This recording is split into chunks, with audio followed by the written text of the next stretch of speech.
when it comes to hypnosis. Kasi my experience with hypnosis is yung mga old kwento pa. Like yung lola ko, Mm. na-hypnotize siya, nakuhaan ng alahas, tsaka ng pera, gano'n. So, Mm. nung first time ko marinig yung hypnosis, parang yun yung notion ko na, ay, ba't gano'n? Pwede siya sa therapy.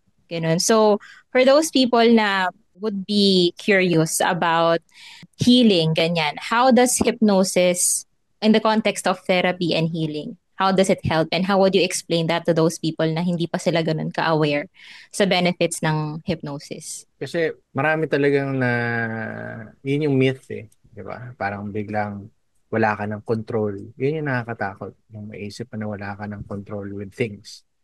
Pero dito kasi sa Pilipinas, wala akong maisip na translation ng hypnosis sa Philippines na madaling masabi kundi budol-budol. Eh, pag sinabi mo budol-budol, it's more or less like the scamming, conning ng mga tao. It's a very negative connotation. So, medyo challenge naman when I started na hypnotherapy. Nako, baka ano gagawin yan. O, ano ba naman yan. But again, when you get to understand how hypnosis works, it deals with the subconscious mind eh. So, pwede ko i-explain kasi dito para mas maintindihan ng mga tao yung formula muna ng hypnosis. Okay lang ba? Share ko. Yes, Para lang, coach. nandito naman tayo for beyond answering questions, at least information, Yes. di ba? Meron kami tinatawag na ABS, di ba? Yung ABS factor. Yung A is attention. So, if you have the attention of the subject, malaking chance na, of course, they could go into a state of trance then. Susunod is bypass the conscious mind. Meaning ng bypass the conscious mind, usually we have patterns that we follow. Minsan nga, kadalasan, parang auto, yung days natin, di ba? Parang it just repeats, di ba? Mhm. So, minsan may nangyayari na pattern interrupt, kumbaga kung tawagin. So, kung nga naglalakad ka sa kalsada, biglang may tumapik sa'yo. So, yung normal na pattern mo, na naglalakad, biglang, hindi naman araw-araw, biglang may tutulak sa'yo bigla eh, or nadapa ka, di ba? It breaks the cycle. So, usually, ang mind natin napupunta sa state na parang nabablanko siya or hindi pa niya alam yung susunod niyang gagawin. And then dito po pasok yung last factor, which is suggest or stimulate. Linawin ko lang, suggest or stimulate. So, if you get to understand that, ganun kasi yung nakikwento dito sa mga budol-budol. They Mhm. get your attention. They use a very good narrative or story, an emotional story to confuse, di ba? To work with your mind. And then at the end, meron silang suggestion. Ang nagiging problem lang is most of the people that they victimize, based sa mga reports natin and sa mga nare-report din sa akin, ay medyo nandun sa mga tao na tinatawag ko na highly suggestible. Okay. Okay. So meron kasi tayo tinatawag ng mga suggestibility. May mga ginagawa kami like mga suggestibility tests, ganun, when we work with clients or when we work with an audience para malaman namin kung sino yung mas suggestible. Hindi naman kasi lahat ng tao ay highly suggestible. Pero pag nakahanap ka kasi ng tao na highly suggestible, it's easier to program. So, for defense, para sa mga nakikinig dyan, bago ako pumunta na sa therapy, for defense para dun sa mga nakikinig dyan, if you don't put in the attention, lalo na dun sa stories, kaya advertisement, di ba? Kung may advertisement, ayaw mo pakinggan, hindi mo narinig, hindi naman, wala namang epekto yun sa'yo. Wala namang Mhm. programming na mangyayari. Diba? If you cut the attention, hindi yun tutuloy. So, yung iba na nagsasabi na nakalimutan ko yung nangyari afterwards, Mhm. pwede kasing nag-slip in din ng suggestion na pwede mo makalimutan yung mga bagay-bagay after. Pwede rin yan. Mga Okay. tinatawag namin din mga post-hypnotic suggestions. Mention nagagawa rin yun. But most cases here, Kai, ay hindi naman kasi aware yung mga taong, yung mga con artist. I do think Mhm. most of the things that they're doing are more on human behavior and persuasion tactics. Nadadaan sila sa bilis, nadadaan sila sa emotional story, yung ganun. Mhm. So, pero siya may hypnosis na rin. But again, karamihan ng mga nakita ko, puro misdirection eh, yung nangyayari. Nakakalito sa dami ng suggestions, instructions. Oo. Mhm. But going ka sa therapy, ito yung sagot ko dyan. Nadadala yung when I get to work with clients for hypnotherapy, I could bring a client to a state of trance in Mm. where it's easier nga to program lalo na kung mga trauma, phobias, malalim na yung ano yung deep-rooted na 'di ba? So if you get to work with inside their mind, yung visualization nila, internal programming, what they repeat inside their minds, may possibility kasi pwede natin baguhin yun dun. So yung mga nakita nyo sa mga movies for therapy, like yung mga close your eyes, as you go to this door, pagpasok mo sa door na to, you're in a place, look around you, what do you see? Ganon. Tapos when pagka-open mo ulit ng door, where are you now? If you were to go to a place in where it's so relaxing, so calm and peaceful, where would that be? And when you open this door, you're there. So, pare, Mm. ano kaya mong i-program, nakikinig sa'yo yung client eh. So, ganun yan sa therapy. Ganun yung sa therapy. Limitless yung yung possibilities when you're working with the mind directly.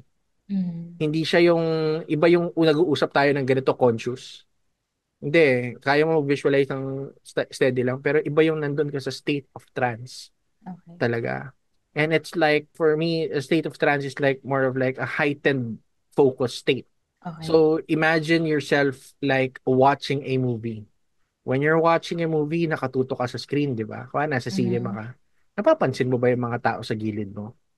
De. Di ba hindi? Di ba hindi? Hindi.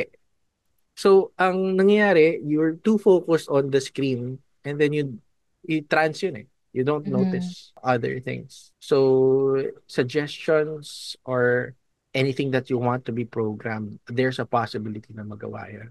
And Okay. nagkataon lang with hypnotherapy, we use these tools and understanding to help program a person to be better or to see themselves in a different light. Okay. Yun. So, when you say yung sa trans nga, coach, di ba? So, Mm. parang the message that I'm getting is when you're focused, when the subject is focused, Mhm. mas madaling i-access yung dapat i-access so you can help them change their mind, ganun. Change their behavior, change the way they think. Mhm. Malaking possibility yan. Yeah. Mm, okay. And yung sa mga yun nga, yung mga nabubudol, ano to, parang ano ba sila? Parang experts din ba sila but they choose to use that in a bad light, ganun. Medyo tricky yung subject dun sa public consumption, di ba? Pero, ah hindi palagi naman ako natatanong nito, kaya okay lang. I understand. Iba-iba kasi yung cases na ganyan kay. Base lang to dun sa lahat ng mga videos na pinapa-review sa akin, mga Mhm. pinapadala sa akin mula ng mga dati. Ano to, most of it are still human behavior approaches lang, nakikita ko. Mhm. Rare, parang two cases lang yung nakita ko na talagang masasabi kong hypnosis talaga. Oh, Two okay. cases lang. So out of like mga 10 to, I think, siguro mga 13 cases na nakita ko, na na-review ko talaga. Parang isa lang doon o dalawa yung masabi ko talagang may Mm, alam to ng hypnosis. Yung okay. iba, puro persuasion. So, syempre, I get to train persuasion din. Inaaral ko rin yung persuasion talaga. Nadadaan sila sa bilis, sa Mm, speed. And yung sinabi ko nga kanina, subject. Pagpili ng subject. Hindi basta-basta, kuwari, may nanlilimos dyan na may sobrang lungkot na storya. Hindi naman lahat ng taong nakasalubong niya magbibigay sa kanya, di ba? mm, Pero meron doon yung tipong talagang, boom, tatamaan ka agad ng storya yes. niya. Di ba? Tapos, kausap na niya na matagal.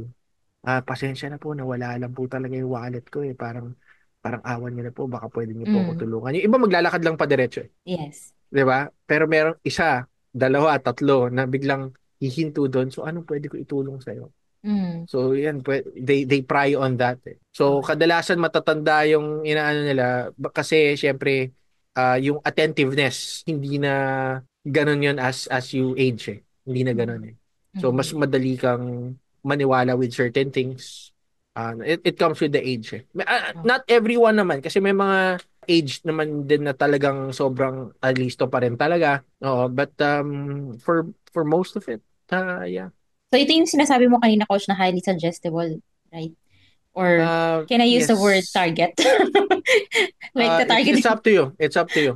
Subject, target, ganun yung dun sa mga naglalaro niyan, using it for darkness Uh, eh. So I don't, very neutral tong tool eh.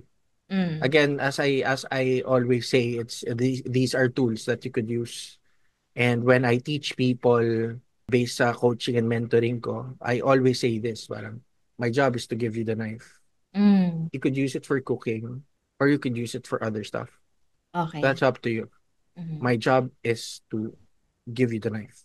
Mm. Okay. You're responsible for that.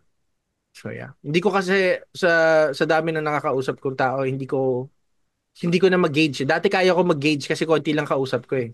Kung 'di ba, pag nagtuturo ako minsan public talaga eh. So hindi Mm. hindi ko malaman. Iisa-isahin mo ba yung intentions nila? Minsan may mga tao talaga nagtatago ng intention. So it's really hard to know.